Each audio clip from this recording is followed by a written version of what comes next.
So my name is Jordan Thomas and I'm a software developer.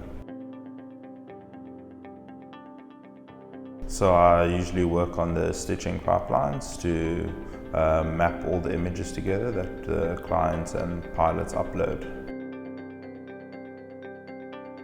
I joined Aerobotics in March of 2017 as an intern.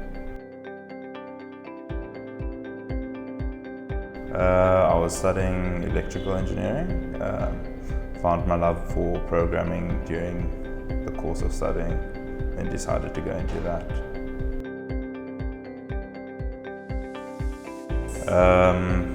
Driving to and from work, just because I live that far. I recently started watching Chernobyl, which is pretty cool.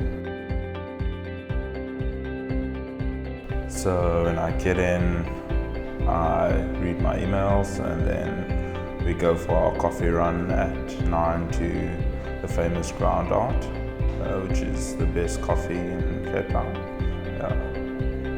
Pretty long walk as well. I think it would be myself, because I like eating alone. It's like get my plate ready, set up my laptop, watch some YouTube and eat.